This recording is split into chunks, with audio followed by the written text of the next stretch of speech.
Say, what's this? Something out of a nightmare? Could be if you dream of bats.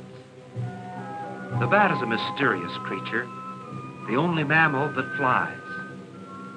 Like other mammals, it bears its young alive and suckles them at its breast.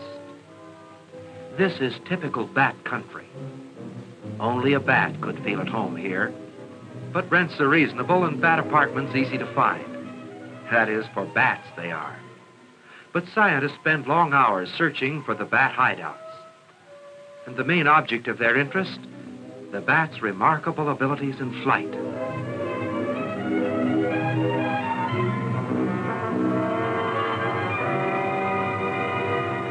At dusk, final preparations are made for technical studies at the spots where the bats have been located.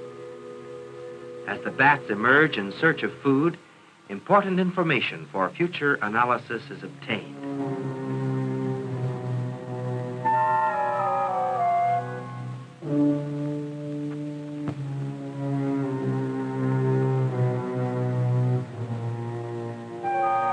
And then our official bat catcher swings into action, in order that some of the bats may be taken to the laboratory for closer study.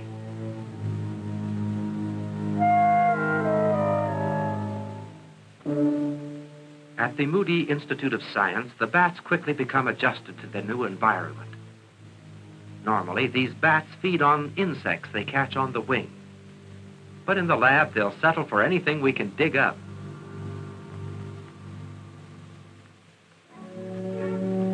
Mickey was an orphan when we found him, but he quickly became the lab pet. Somehow, he had his own ideas about food. Even a doll's nursing bottle wasn't much of an attraction at first. But it wasn't long before Mickey felt right at home with his bottle. And in a few short days, the two were inseparable. But life isn't all worms and nursing bottles in a science lab. There's work to be done, even for bats. These bats never served in the Army, but they know what an obstacle course is. The bat's wingspread far exceeds the space between the crossbars. Only clever maneuvering will permit him to fly between them.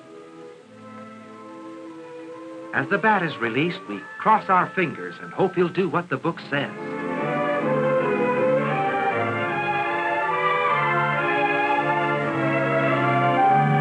Now, watch this.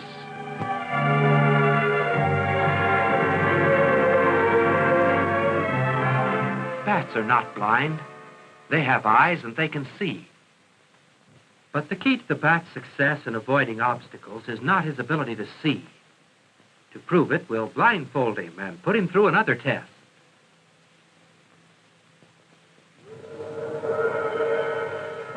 Blindfolded, he dodges those bars just as skillfully as he did before.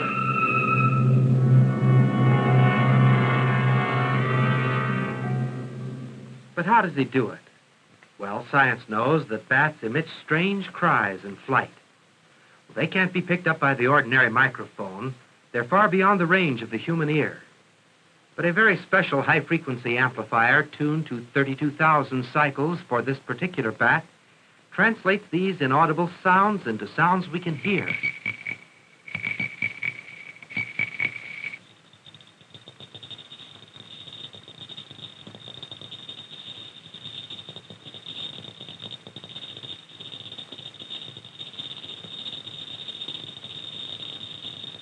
Through numerous experiments, science learned that the bat's ears are extremely sensitive to high-pitched sounds.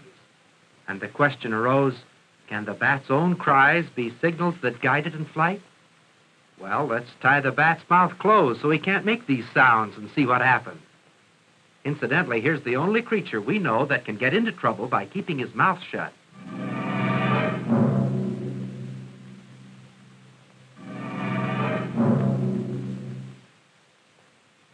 Science has proved conclusively that bats are guided in flight by echoes of their signal cries. Why, that's actually a kind of radar. Man's radar takes tons of equipment and a large crew of men to operate it. But the bat carries its remarkable radar around in its head. radar that guides it safely through the intense darkness of the caves, that keeps it from colliding with obstacles it cannot see, or with the thousands of other bats flying through the same darkness.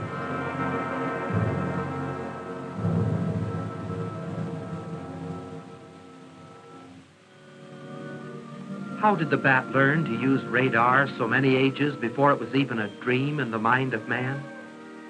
Where did the bat get such marvelous equipment? Obviously, this is all a part of an intelligent plan, but whose intelligence? The bat's?